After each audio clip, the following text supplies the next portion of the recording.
लोकसभा नतीजों के बाद बीजेपी का जो हाल हुआ वो सबने देखा है। बामुश्किल गठबंधन साथियों के सहारे प्रधानमंत्री मोदी की तीसरी सरकार बनी है और अब उसी सरकार में उनके अपने सहयोगी दल रह रहकर परेशानियां भी खड़ी कर रहे हैं। हम ऐसा इसलिए कह रहे हैं क्योंकि वक्फ संशोधन विधेयक को लेकर बीजेपी को एक और सहयोगी दल से तगड़ा झटका लगता दिख रहा है।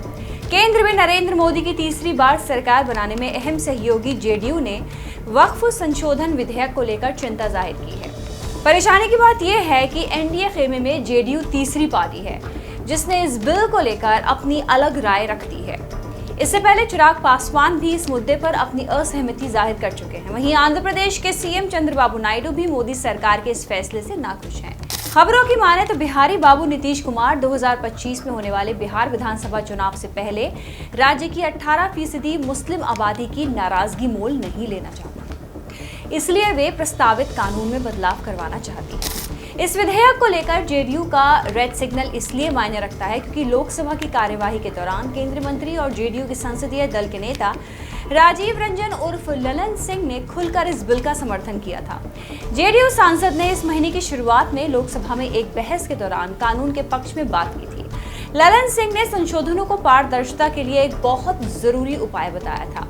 हालांकि तब से जेडीयू के गुटों में असंतोष देखने को मिल रहा है, जिसे लेकर बिहार के अल्पसंख्यक कल्याण मंत्री मोहम्मद जमा खान ने कुछ प्रावधानों पर आपत्ति जताने के लिए मुख्यमंत्री से मुलाकात की थी।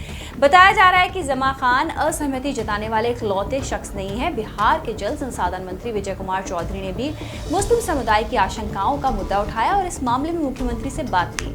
विजय चौधरी को सीएम नीतीश के करीबी नेताओं में माना जाता है। इन दोनों के अलावा विधायक गुलाम गौस जैसे कुछ और जेडीयू नेताओं ने भी मामले पर संदेह व्यक्त किया है।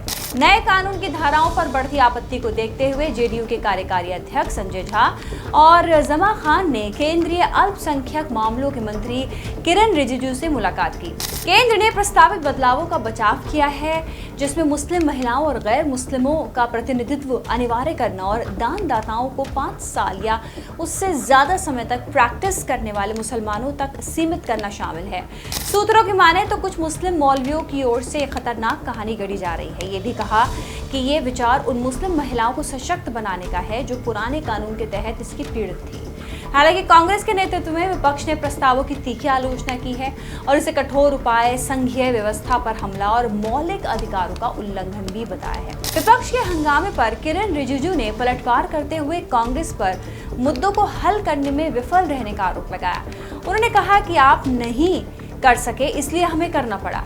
कुछ लोगों ने वक्फ बोर्ड पर कब्जा कर रखा है और ये विधेयक आम मुसलमानों को न्याय दिलाने के लिए लाया गया है। आखिरकार वक्फ संशोधन विधेयक पर भी भयंकर विवाद के कारण इसे आगे की जांच के लिए एक संयुक्त समिति के पास भेज दिया गया है। भाजपा सांसद जगदम्बिका पाल के नेतृत्व में एक 31 सदस्यीय समिति ने गुरुवार को अपना पहला सत्र आयोजित किया, जिसकी अगली बैठक 30 अगस्त को तय की गई है और तब पता चलेगा कि वक्फ संशोधन विधेयक को लेकर कौन मोदी सरकार के साथ है, कौन उनके खिलाफ है। वैसे आपका तो क्या लगता है, इस विधेयक के पारित हो जाने के बाद वाकई इससे मुसलमानों की हालत में सुधार लाया जा सकेगा या नहीं? अपनी राय हमें कमेंट करके जरूर बताइए। हमें सब्सक्राइब करना मत भूलिएगा। नमस्कार। श्रेष्ठ उत्तराखंड पर खबरों से जुड़े रहने के लिए चैनल को सब्सक्राइब और लाइक करें, बेल आइकन दबाएं और देखते रहें श्रेष्ठ उत्तराखंड।